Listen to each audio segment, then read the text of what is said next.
Hello, my name is Simon, or Nax as I go by in DotA, and this is my video for the Gamers Class coaching program, or my replay analysis.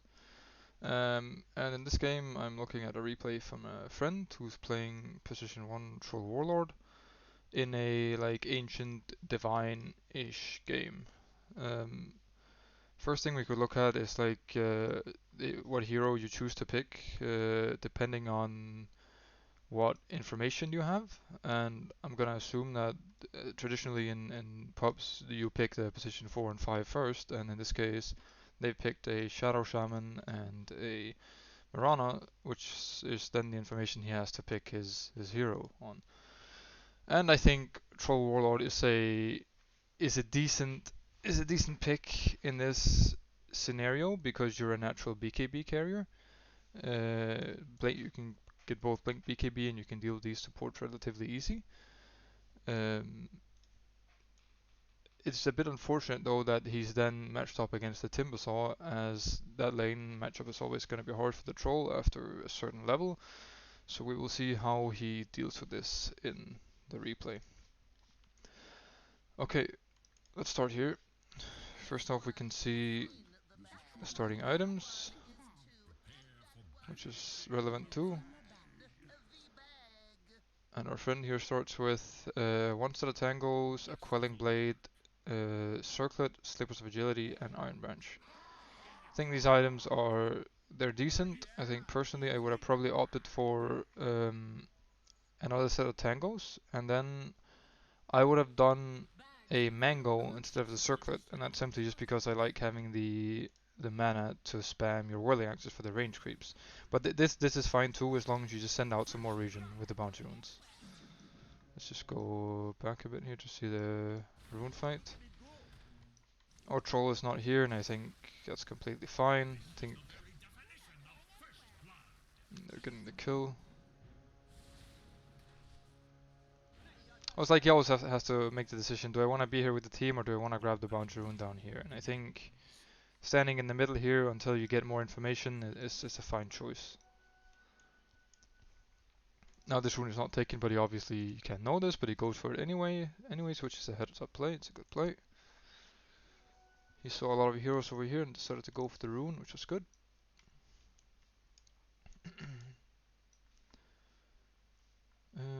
Speed up a bit here. And this lane is going to be a bit difficult because it's Timber, I said, so they need to put a bunch of pressure on in the early game, get a start so he can jungle.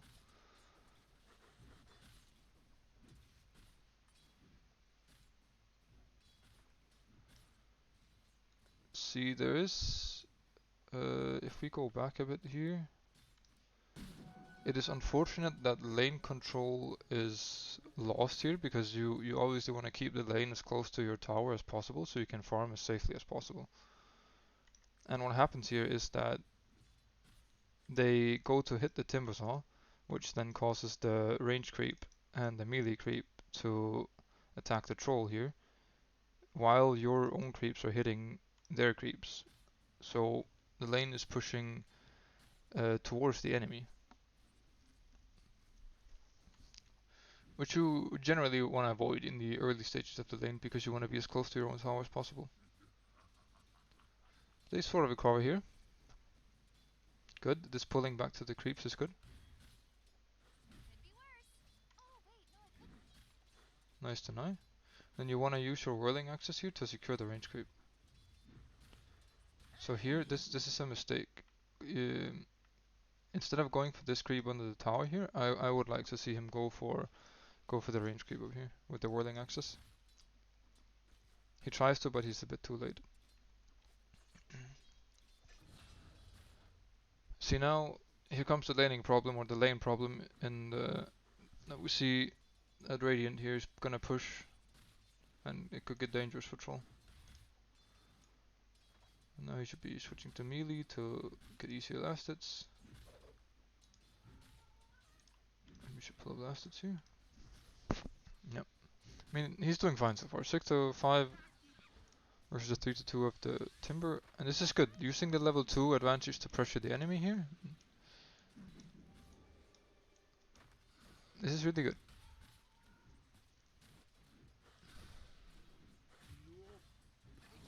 So this kill, see that is when you do push the lane like this, then you have the advantage of getting level 2 faster than the enemy does because you're killing more creeps than they are.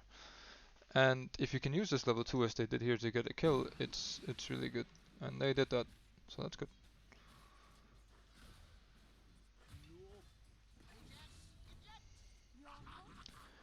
And then his support dies here, so optimally he wants to drop a few items for the support to bring back in lane.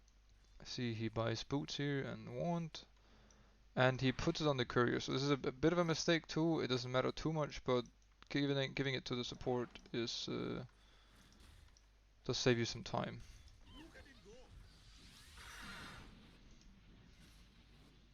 Yep. There's still CSing fine here. So here you probably want to try to get a pull off when the lane is here. They're entering the stage of not being able to hit the timber too much. Like the harass going into him doesn't really matter too much because he's level 2, so he's reactive armor. He's still killable when he's level 2 because he only has level 1 reactive armor, but it's a difficult kill. Yeah, so this is now his courier died with the items that he bought in base, so he's gonna end up now instead of he could have had the boots and stick for roughly 30 seconds now, but instead he's not gonna even have them yet, and the courier is dead, so he's gonna miss them for longer. So a small thing like that can save some stuff. We're still doing really fine in the CS here. Good job. This timber has Whirling Death, which is a bit unusual. Normally you see timbers going for Timber Chain because it's such a mana efficient spell you can use the CS with. Now the timber is level 3, so it can get a bit dicey in the lane now. Let's see how they handle it. As long as the timber is not putting like a lot of pressure, you can just stay in the lane and CS as he's doing right here, so this is fine. You can start talking about items too. He has Battle Fury queued up this game, which I think is very reasonable because the enemy team has Ursa and Racer, which he needs to somehow carry against. This is a really hard troll game actually against the Racer. He's a hard counter.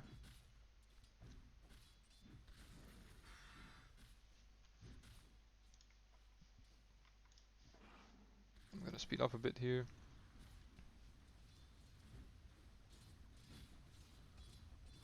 I'm CSing.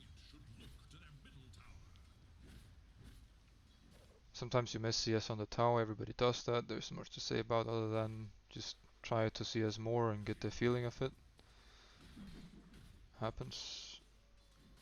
See.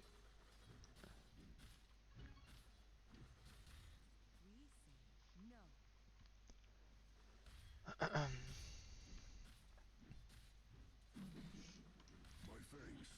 think they're still fine. The timber's not pressuring too much. Farming.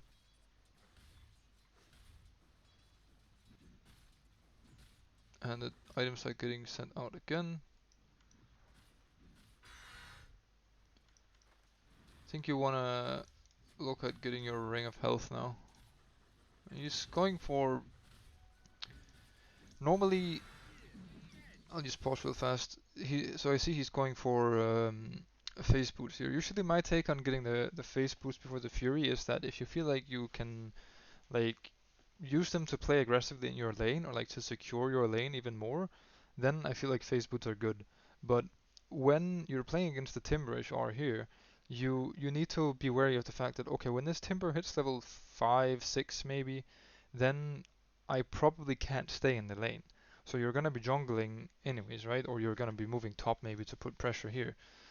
But I think I would have at least bought the Ring of Health before the phase boots here, so I could jungle and not worry about my health, and I could have my battle fury faster because I'm probably gonna be prioritizing farm in this game over playing aggressively. Yeah. But I mean, it's not like the end of the world. It's still fine buying the phase boots. but I think it's worth considering rushing the Fury.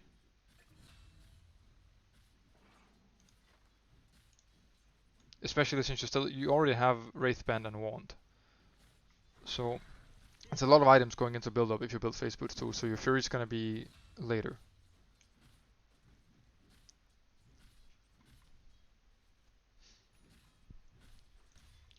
But still here, as you see, I mean Timber's even low right now. They're actually winning the lane somehow. Well, not somehow. Timber hasn't really been putting pressure, and they've been doing great at pressuring the Timber.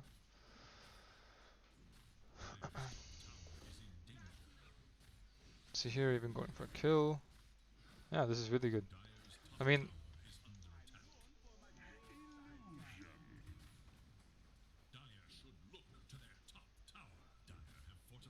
I would say under normal circumstances this should not be happening from the Timber, but now the Face Boots are gonna look good here because we're winning the lane.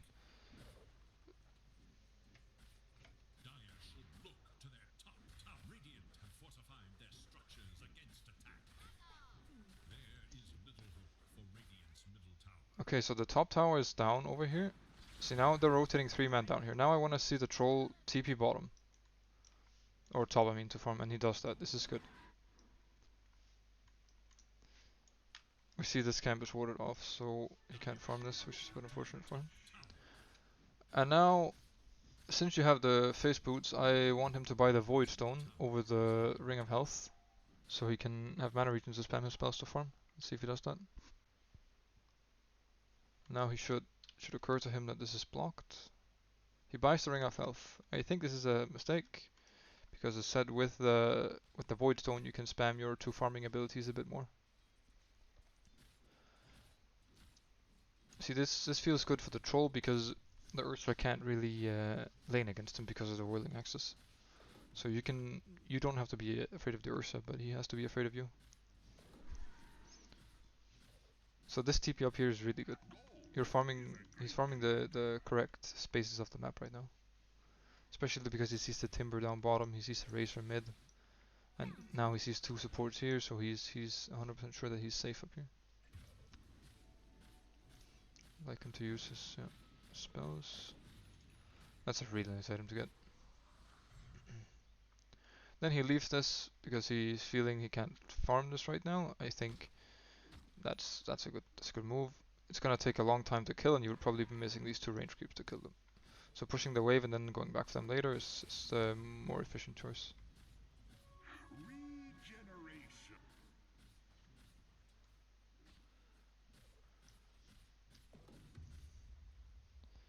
See, I want him to push another wave here since he sees a lot of heroes bottom. Yeah, he sees them and he goes back to push.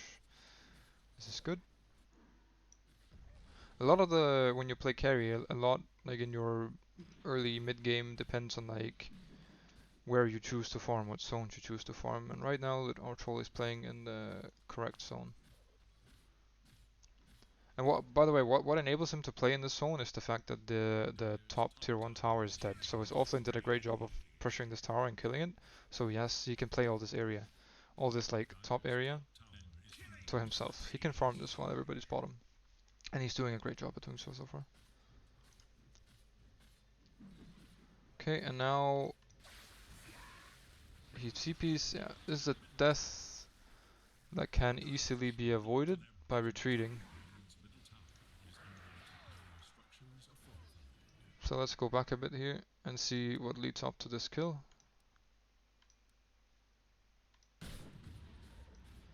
He's basically farming here, and as he moves, he's about to go back. He's actually about to do the right thing here. He's about to go back because he feels like, okay, it's too risky to farm this top wave, I could get ganked, but he decides against it, maybe because he sees some heroes bottom or something, and he goes to farm the wave anyways.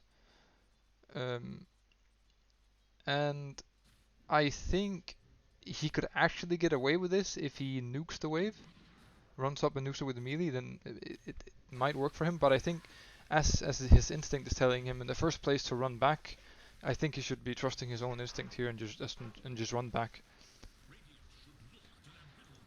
But he decides to stay for the farm because I mean he has the entire triangle he can farm. He can just go back and wait for a response and then go again. Another unfortunate thing is accidentally using your TP because you don't see the Razor has a Yules. He has really rushed Yules, so it's a bit surprising, but there's a lesson to be learned in, of course, watching your enemy's items.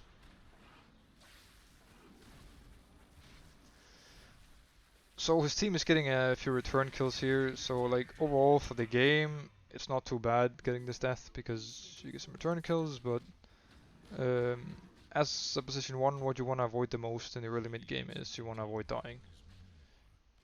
Because that is ultimately the biggest GPM loss for you, that is dying. Okay, and then let's see, we respawn here. He bought a new couple of TPs, which is good. Here he should be switching to his melee form to run faster. Gets a nice freebie with a root here. That is very unlucky. It's very, very unlucky. Yeah, just farm this now. And he's doing the right thing when he's farming. I mean, I feel like he can just keep going on it. You can even use ulti on it when he has it. When you farm these big ancient stacks and there's granite golems, you have to make sure to kill the granite golems first because they give health to the others. See, I think this is a mistake. I want him to go farm this camp, even though it's a bit inefficient. It's really safe farm you could be taking right now. This wave is gonna push into you eventually, so you could have cleared this by now and then walked up here. I think his logic here is thinking that, okay, I'm gonna save this stack until I have Fury because it gets way more efficient at that point. And while he is correct, I think that this is, even now, this is the most efficient he could have done while taking this wave after. Agents give a lot of gold. But this is fine, it's not the end of the world, he's still farming safely.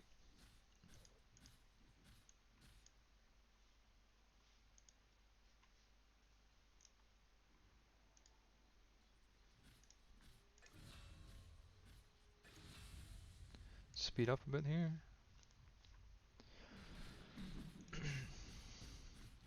See, team is fighting over here.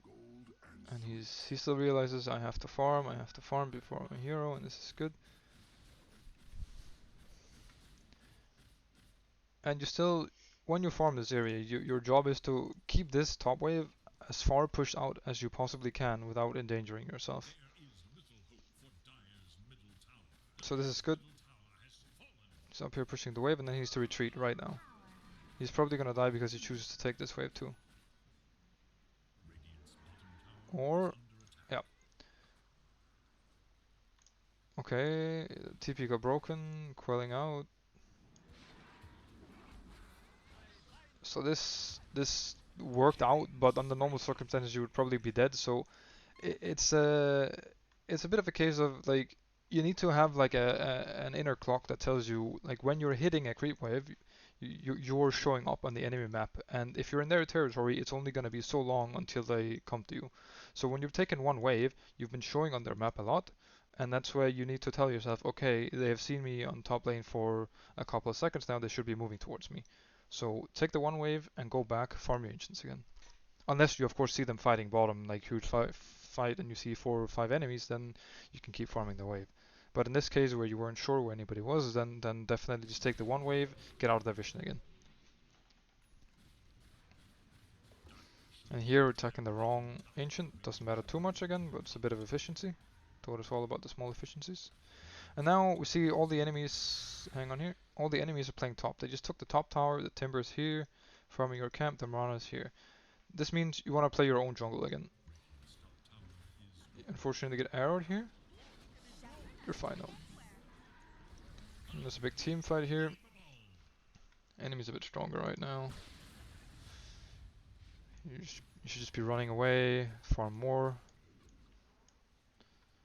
Yep, it's fine. Enemies are still playing top here. Let's see. Killing the wards here is fine. If we just take a look at, let's see, Radiant.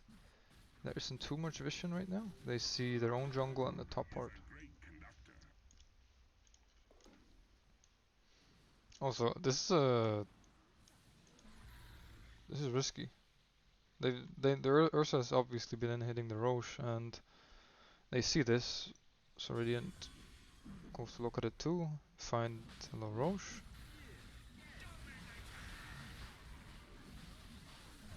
Yeah. And this is a bit of a trap, I feel, because the Roche is low, and you're like, oh, we can take the Roche. But you need to keep in mind that at the current state of the game, the enemies are stronger. The Racer with the Timber are doing a lot of work, and you wanna be avoiding them more or less at all costs until you have the items you need to fight them.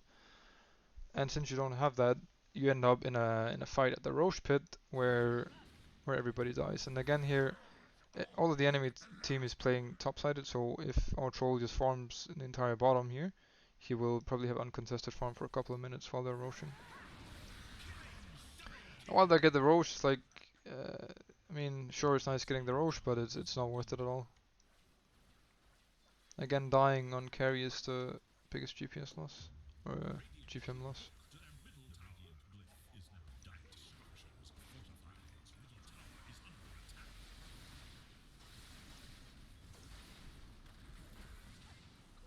See, so troll should, he's TPing mid here.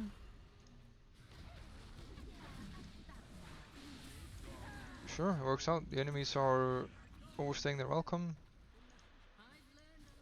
They get punished. Works out.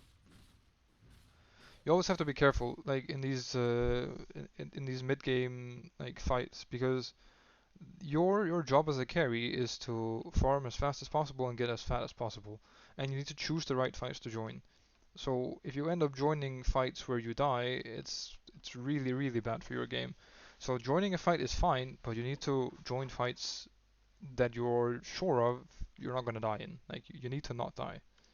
This was one of them, and so this was a great joint fight.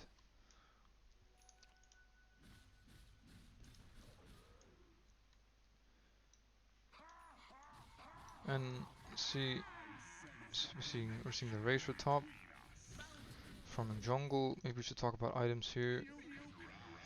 It's really hard to itemize this game, to be completely honest, because of the Racer.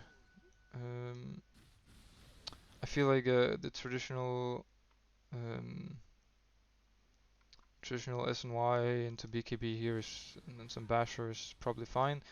You can also make a case for going BKB instead of SNY and then try to fight with your team,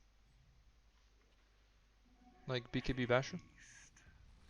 SNY is a really good item though, versus the Shadow Shaman and the Mirana and stuff. It's definitely not a bad item.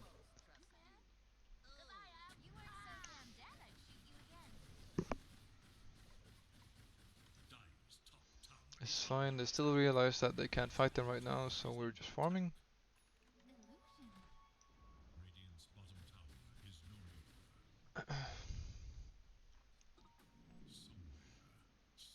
See the bottom, so you realize you can farm their top jungle.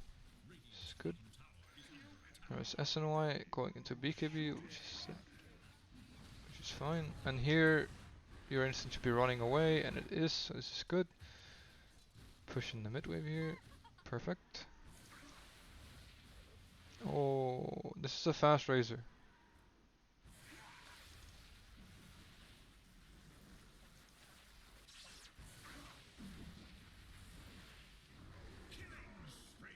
Okay, so let's just take a look at this again. If we put on fog for like both teams here. See, the pushing in of the mid wave is fine here.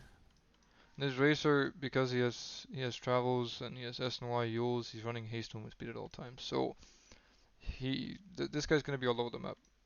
So as you push in this mid wave, keep this Racer in mind. So if instead of this movement to the camp here, if that's a movement backwards, you're probably gonna live here.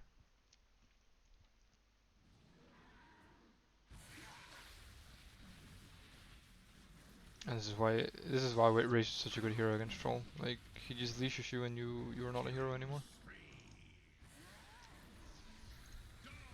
There is the option of getting a Linken's as troll when you play against Tracer. Um, which I definitely I see it as an option in this game. It's a bit annoying because there's also a Shadow Shaman that has 3 ways of canceling the Linken's, but it can work.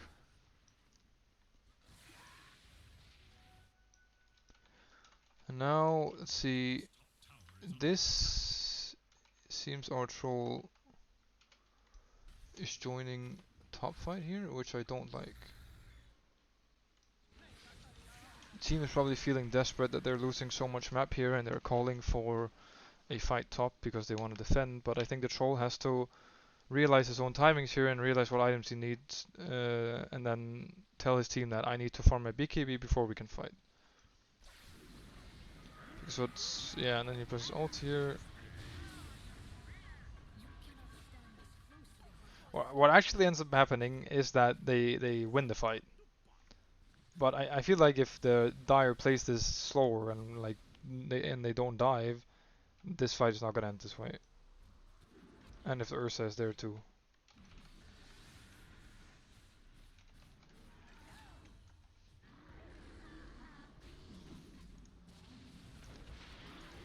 See, this ends up working. I still don't think it's the right play because I think Dire is definitely stronger at that point. Maybe not. I mean, there's a Dawnbringer here too, and that's kind of strong. This is why it's so hard to tell. I mean, I think ultimately what you do is you go farm the other side of the map and then you TP in. if they need you in the fight. Because I feel like they could just take this tower and then get out after.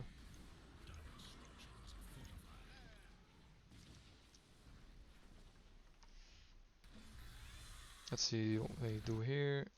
So after they take the fight top, then they're calling, let's go put some pressure on mid because the Ursa is dead. This is a great move. You wanna, their strongest hero, second strongest hero probably, is dead. You wanna pressure them even more. This is good.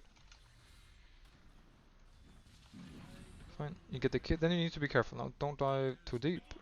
I think what you do here is you take the tower and then you could look towards Roche if that was up, but it's not. Okay, and now you need to kite backwards. When the race ult is linking you, your team needs to help you here. Pressing ulti here is fine. Yeah, this is just playing against Racer as troll.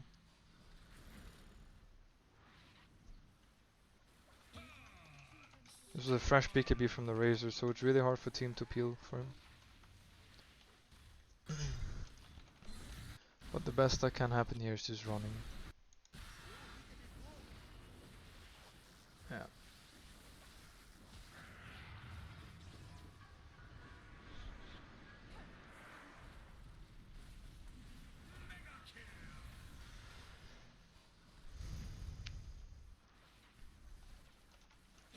I think, let's see how soon ago this guy he got his BKB. So actually, this is he completely fresh BKB. He literally just bought it. So you didn't really, if you look at his items, you would have probably been like, okay, he's close to BKB. Maybe we should be careful here for this tower. Because if this guy doesn't have BKB, his supports can peel for the troll, right? But without the BKB, then troll must realize that the Racer is extremely dangerous for him.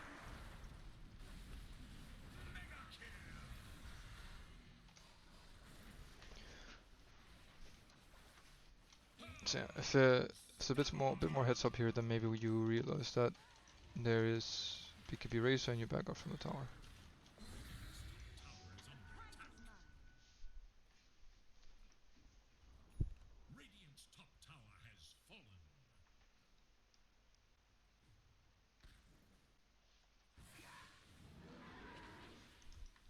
Okay, let's skip forward here to our guy is alive again. Oh, I should go net worth actually. Yeah. Oops. As you see, this Razor is extremely farmed. It's hard to play the game as troll. Which is also why I was scared for the top fight up here. He really needs items to fight this guy. And because he's had a couple of deaths, like these 2-3 deaths are setting him far behind. If you look at the guy, a player like the Razor, he only has one death, and the result of that is that he is extremely rich.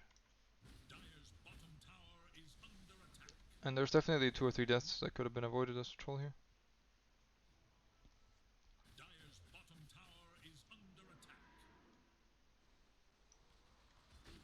Let's see Ursa on some vision here. And this is a great move. This is a great move because you see the Razor bottom, and you see the Razor is the strongest hero, right? So if the Ursa's all alone, you can go kill him, and they did that. Farm the wards, it's great.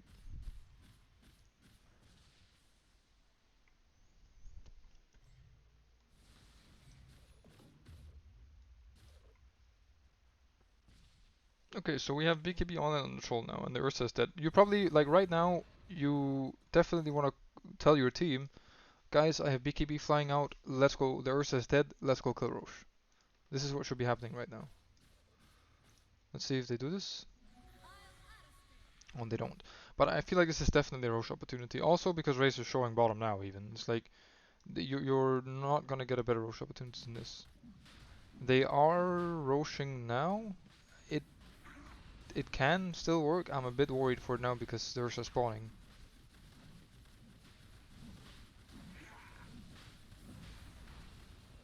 Okay, so they still do the Roche, which is good, but it can definitely happen faster. This could have happened 10-15 seconds faster, probably. That just comes with time. You learn to realize what you can do with what is happening on the map. The Razor's showing bottom and the Ursa is dead. What can we use that for? We can use it for a Roche.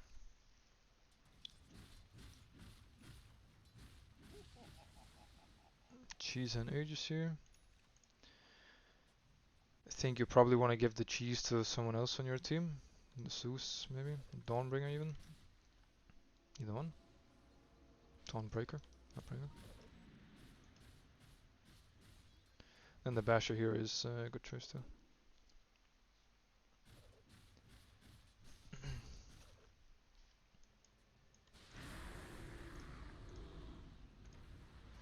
Ursa showing top again.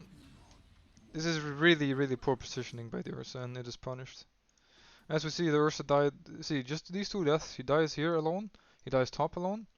And he's behind the troll again after 2 deaths. It means so much when you die as a carry. And this goes to show it. Our troll has been farming. He's been taking Roche. He's been killing heroes. And he gets ahead.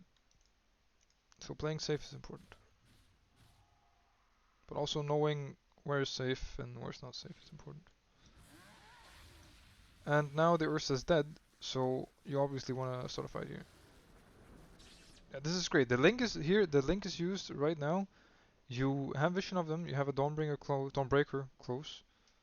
So you want to fight here. Yeah, this is a bit of a mistake. When they're going for a tower here,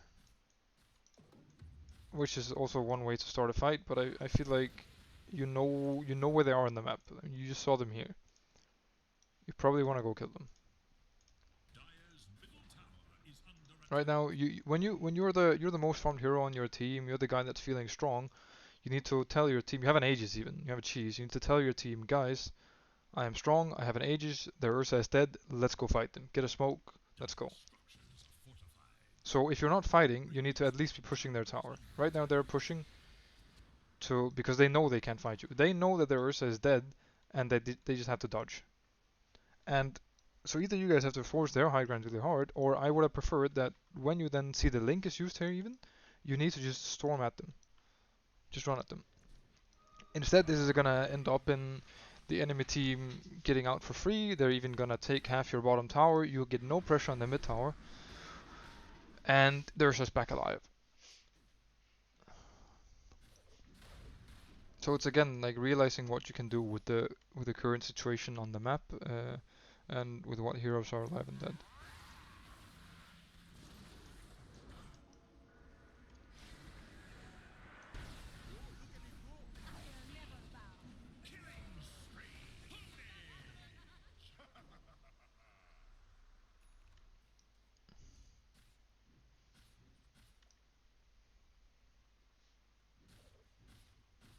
Okay, farming some more. I mean, now again, 3 heroes dead. Immediate reaction from both the troll and his entire team here should be go push mid. Go push mid. Force some buybacks, force some reactions. Team is slightly slow. The ranger wants to stay bottom to deep push, which is probably fine. See, just approaching the mid racks here forces a buyback from the shaman. This is great. Giving the cheese over to the Dawnbreaker is good. The Ursa showing behind here. He has to die. He is playing a bit. This is a bit unfortunate. There's some time wasted on the Ursa here because people are not playing together. If they're together, then the Ursa will get punished, or they will be getting the racks here.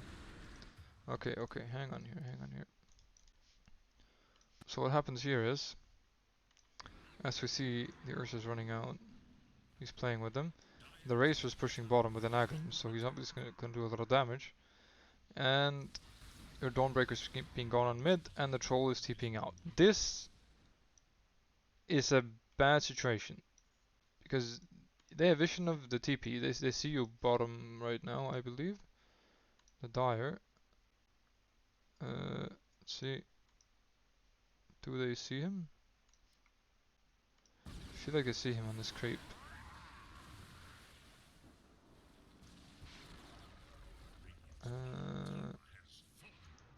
They don't.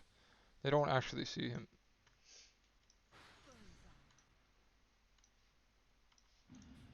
But still, the point still stands in that now you TP'd back, and you have the ages. You actually want to be here in the fight that's starting now. Your Dawnbreaker's diving base, he's being a maniac. Zeus dies, Dawnbreaker is gonna TP here. Maybe he gets bashed. He does. And this is an unfortunate circumstance because the Razor is pushing bottom. You feel compelled to like you have to answer this. But in reality, he's probably not gonna get much more than the tower, and you need to stay with your team here. Or at the very least, then tell your team, get out. I am TPing bottom. I want to de-push this lane. I want to defend from the Razor. Make your team go out or back off at least. This is a big mistake. Also because the Aegis duration is gonna expire soon, and it's gonna be wasted more or less. Whereas you could have had like a nice fight here in front of the racks. Maybe you could have taken the racks with the Aegis. The first life you'll probably like spend on being linked by the Racer. Then you come back alive. You can probably BKB. You can turn on them. So that's something you have to be really careful with when you're like you have the Aegis and people are split pushing. It's like if you TP out as the core, the strongest hero, the enemy will chase the remaining teammates. And if they can't get out in time, if you show too early and they can't get out in time, they're more than likely gonna die.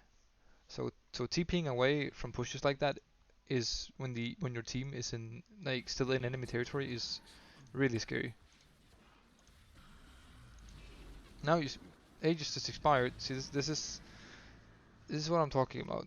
So this situation could have been you guys pushing up here, and they're actually with an Aegis, right? But because of this scenario, it ends up being the enemy team pushing bottom, and the Aegis is just expired. So now the fight is a lot harder than it should be. Let's see what happens. Okay. I see the point of this. You wanna attack the Racer here, but the ulti breaks or the Manta breaks, wait, oh the Illusion Wound rather, breaks the ulti focus. But the fight turns out okay.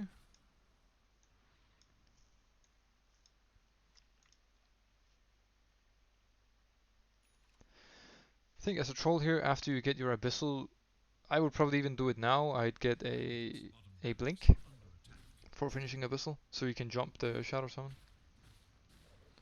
Or even the Racer before he gets Link on you. Or to use it to just get away from Link positioning. I feel Blink is really good also because you can get Swift Blink. But now this is good. You see 3 heroes dead. You want to push. This is great. Preferably you want your Ranger with you. He's gonna push out one wave and hopefully join you guys. Great cancel from the Zeus. And here, just hit the Rax here. Okay, so Racer spawning. All 5 heroes from your team is alive. Witch Doctor is in base, and the Ranger is here. So effectively, this is a 3 on 2 fight right now, but soon it's gonna be 4 on 3 for the enemy because you're missing 2 heroes. So the play here is to probably just get this melee rack and then just run. Just get out here. You can cheese and hold him in place, maybe. Yeah, this is really unfortunate. This happens because it's so deceiving when you're sieging like this and you see 3 heroes dead, but when you have 2 of your heroes not there, then like they're actually gonna be a man up, and you end up dying. That's where you need to realize that your team is not there, so maybe take the 1 racks, take the tower or something, and then just get out. Again, realizing what you can do, depending on the positioning of your teammates, the positioning of the enemies, and who's alive and who's not. And this Racer is proving a huge problem when he presses BKB and Link. And it is really hard to play the Troll against Racer, don't get me wrong. He's probably one of the biggest counters to Troll. Okay, and here they're sieging. This should probably be buyback from our Troll here. Yep. So Ursha should die. Oh, it's unfortunate.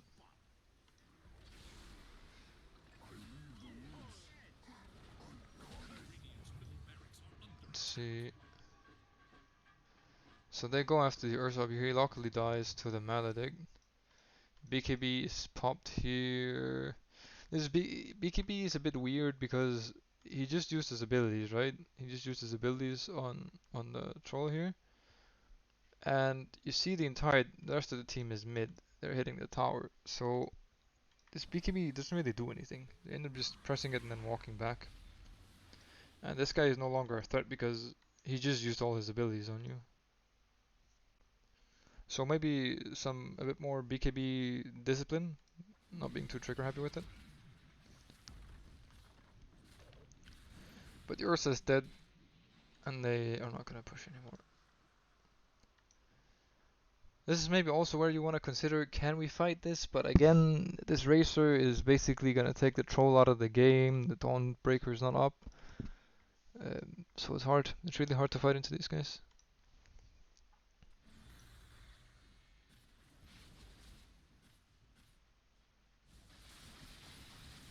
But I think this game can definitely, it could have probably been won by now if maybe this Racer is really fat, so it's difficult. But by realizing that how big of a threat the Racer is, and maybe giving him a bit more respect, and going back when you need to go back,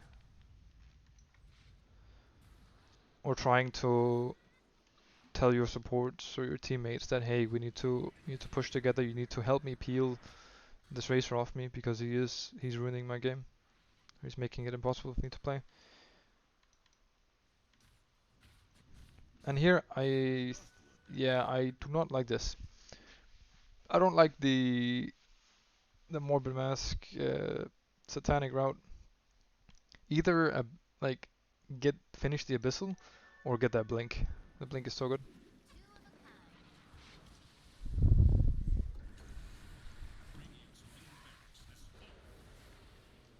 This Racer just doesn't really care about anything.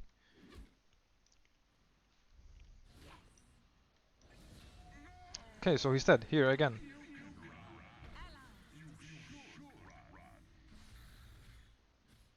Going for the timber up here. Yep. It's the strength of troll. You can keep people locked down for a long time. With Basher and Nets. This is a big kill too. And now it should be push top. Push top, push top. Yes, he's about to run mid. He realizes, okay, there's a tower top still. There's 2 towers bottom. We need to push top. Ursa is down here. And here you need to realize, okay, the Razor, he didn't use his buyback yet, so he probably still has buyback. So our main focus of this push is not to take a Rax, it's not to end the game, it's to force the Razor buyback and then get back. That's the best we can do. But instead, stuff is happening down bottom and this Ursa is killing people. Okay, let's see what happens down here. So here, Dawnbreaker is running mid. The Ranger's down here, wants to defend from against the Ursa. Ends up dying because of another fire. And then the Dawnbreaker is ulting back.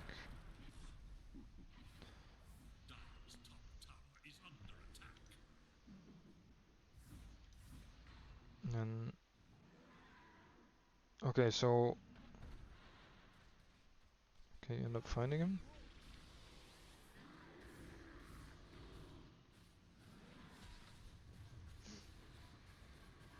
This is a really unfortunate event. I mean, getting the Ursa here is nice, but you can, if team is a bit more heads up here, and if people are more gathered towards top, this is hard to change as an individual. But if team is more gathered around here and you push the top wave in, you can probably force a Razor buyback.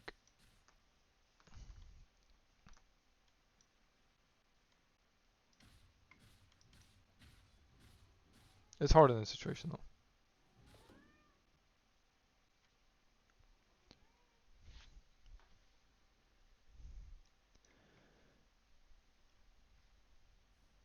So with buyback cooldown here, you definitely want to spend this gold. You have money for either for the Abyssal or the Satanic here.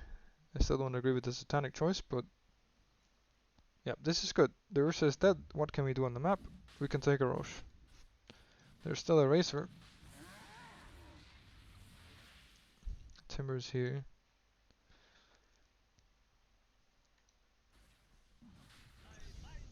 Yeah. Okay, Sue's ulti used. You probably just want to back off here. This is gonna get scary. This is gonna get really scary. This is probably, like, when you stand in this Roche pet, you're probably feeling that, oh shit, they're close. I don't like when the Razor links me. This is gonna feel dicey. I don't like this. When you get this feeling, most of the time, like 8 or 10 times, you just wanna back off. Sometimes it's gonna work because like the enemy don't realize you're roshing or something is happening, whatever. But most of the time, if it feels like that, taking the Roche, then don't do it.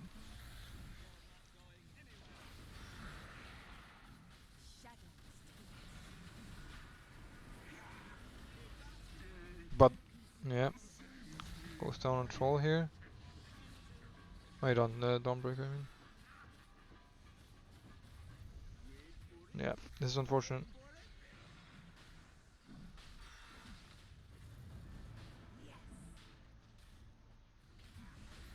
Yeah, because it is really hard.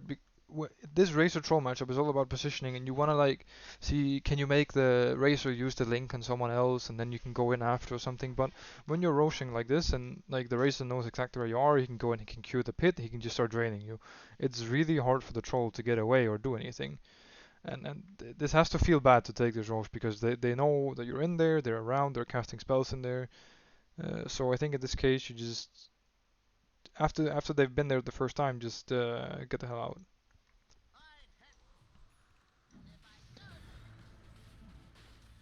And this is without buyback too, especially because it's without buyback. I think The actual play here is to gather the team. Like when the Ursa is dead, is to not run straight into Roche, but tell team, let's go smoke. You wanna go smoke, go around, get a kill on whoever. It can be the Shadow Shaman even. He's providing a lot of CC to the fight. Maybe you'll be lucky, you'll find the Razor, you can kill him. And then when that hero is dead, you can then go Roche. But doing it straight up like this, it can be difficult. The original thought is kind of right because you see the Ursa is dead. He's a big core. You want to take the Roche, but this Razor is just so scary. Again, it's more respect for this Razor. I think if this is any other hero than the Razor, this Roche is going to be way easier. This game is going to be way easier. But this Razor is so strong against Troll and needs to respect him.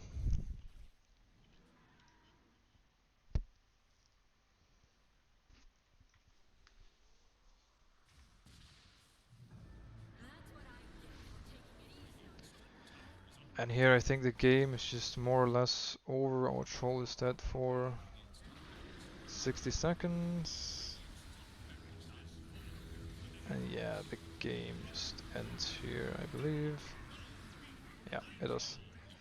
Okay, so I think the key takeaways from this is like the laning stage actually went really well against a Timber, which you're not expected to win this lane as a troll. So that was nice. And then they took the top tower. Your team took the top tower. You went there to farm, and you played the right area, the ancient top area.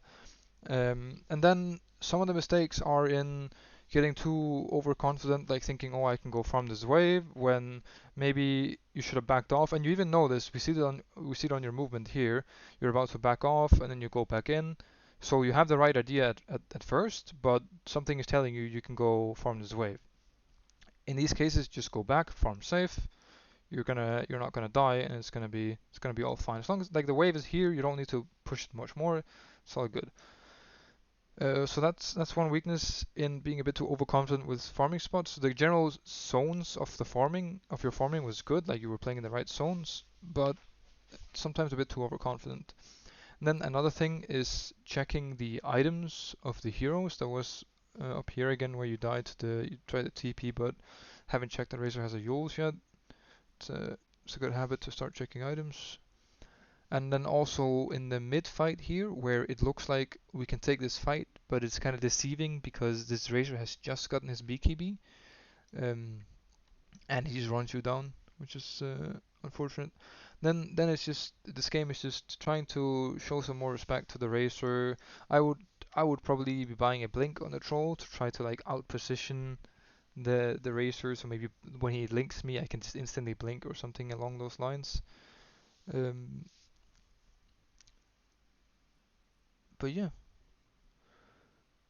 other than that, I mean, I think there were some good ideas, some good thoughts in that when the enemy is dead, we're gonna go pressure towers, some lanes, but it's just like you need to be careful with not going too far. If we just like get one tower, get out together, get out safely. Oh yeah, that was the big mistake here where you were pushing us like four people here and you TP out with the Aegis. This is probably the turning, like one of the bigger turning points of the game is that if you get this push in all together and you get the Aegis fight at their racks instead of the fight down here without the Aegis, then you're gonna be a lot better set in this game.